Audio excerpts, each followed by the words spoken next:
Okay, hello, this is Toby Wan. This is Stefan Feld's Luna in a domain of the Moon Priestess. In this game, you're trying to elect a new priestess to the temple. And as you see, we have a temple right here. And this is an ongoing game right now. So you're trying to get your novices inside the temple. And they all have these temple symbols of bribery, and you have the herbal, which is the green here, you have the Book of Wisdom, things like that. You're trying to get these tokens that are around the temple right here. You're trying to land you guys on those and bring them in a temple. And they have guards, these blue symbols, or these blue tokens with the guards on them, and there's a guard right there. He's on that one. So if you put your novices on one of these two that are in the back, and you bring that into the temple, you're going to score the points that are on a tile with the guard. So that'd be 5 points. So, and this right here is going to be like a tiebreaker, and it's going to give you points at the end of the game too. This goes from 0 to 10 all the way over here. So you're moving this by taking novices off one of the Holy Isle, and you can move that up depending on how many novices you take off one of the Holy Isles. Now, what are the Holy Isles? Well, the Holy Isles are the isles that are holy, that are surrounding the temple. All these. This is the herbal isle. And then we have the isle that has novices on it, and that's a shrine that the blue player has already built. That is an isle that has sailing, allows you to sail from isle to isle. This one has the bribery token on it, so you can bribe the guards. This one here has the shrine on it, so you can help build your shrines. This one has a wave, which helps you move from isle to isle. And this one has a Book of Wisdom on it. And it also has apostate, which he will make you lose points if you have your novices, which these are your novices. Hello. If you have your novices on or active or inactive. If they're active, they are on the tile. If they are inactive, they would be in the water right here next to the isle.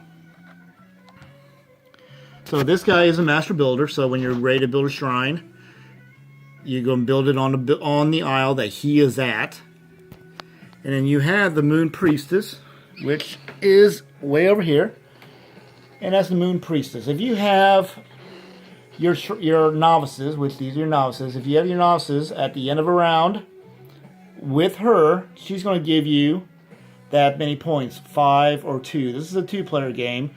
So whoever has the most novices in their color on that isle at the end of a round, they will get 5 points, and then the second person will get 2 points.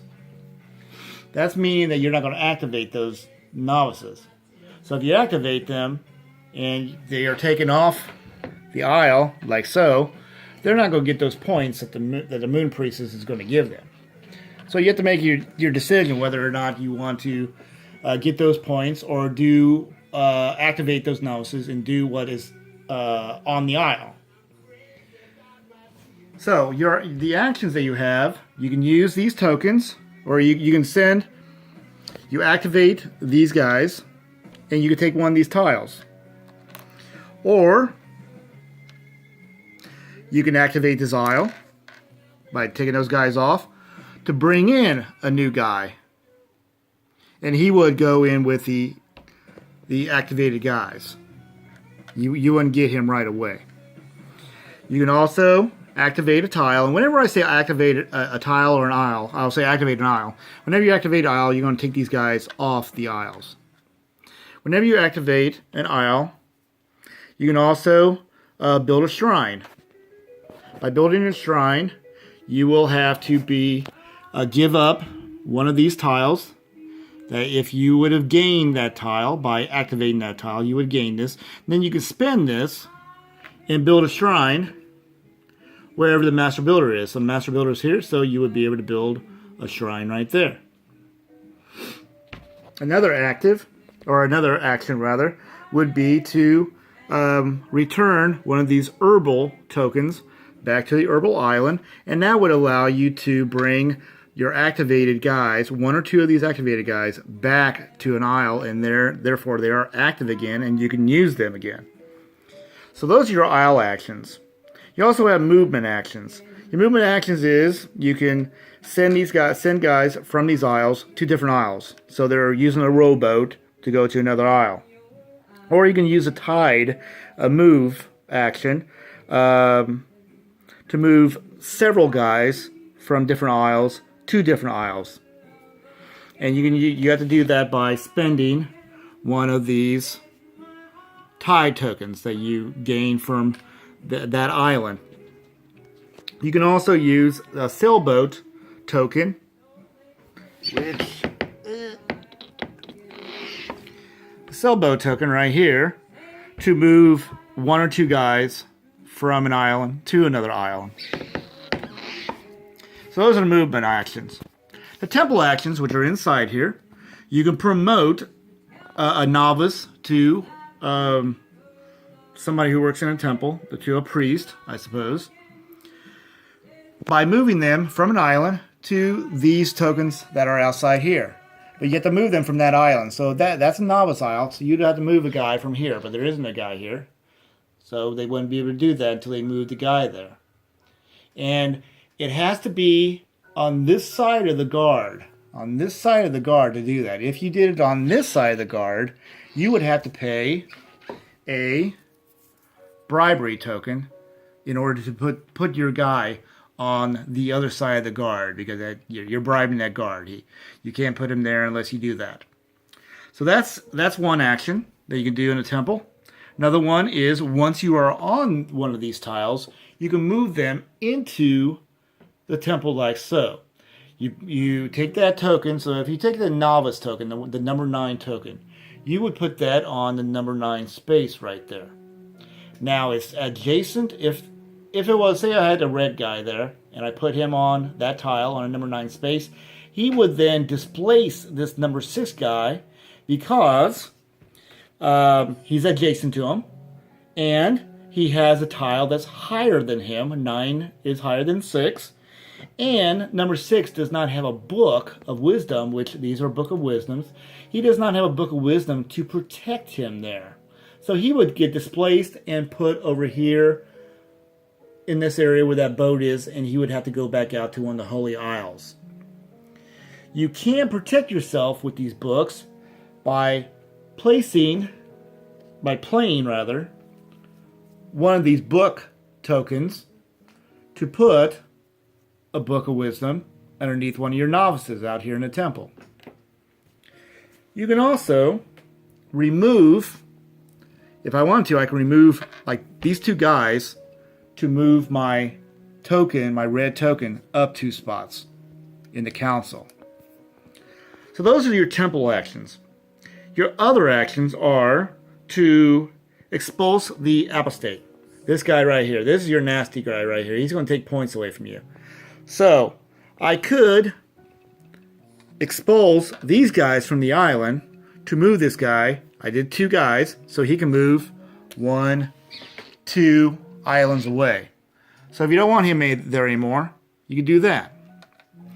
You can also play these virtual novices instead of using a novice that's on an island.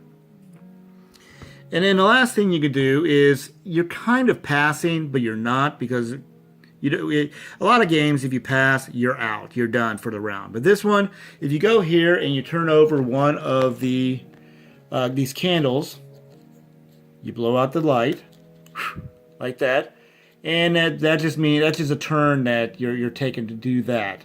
You're passing essentially. You're passing, but you're not done for the round. And once those tokens are all gone, the last one has a victory point on it, an influence point. So the last person to do that will get a victory point. That round is going to be over. And we will continue playing this until this guard has moved through all these blue tokens until the last one, and this one here will trigger the end of the game. Then you're going to score all your points, Now, at the beginning, well, at the end of every round, let me say this. You're going to score points for the Moon Priestess. You're then going to lose points, for the apostate right there. That nasty dude right there. And then you're going to score points for all your novices that are in your temple. Then at the end of the game, you're going to get 4 victory points for each shrine that you have. And these are your shrines. You're going to get 1 victory point for each unused favor. And your unused favor are these tokens right here. So each one that you've collected that you have not spent, you're going to get a point for. And then you're going to get victory points for your council here, for wherever that is. So you want to get your council all the way up to 10 if possible, because that's going to be 10 victory points. Then you're going to sum up all those points, and whoever has the most points is going to be the winner and become the new priestess, the new moon priestess, that is. And that is Luna. I hope you enjoyed this. I'm Toby Wan. I'll talk to you later. Bye.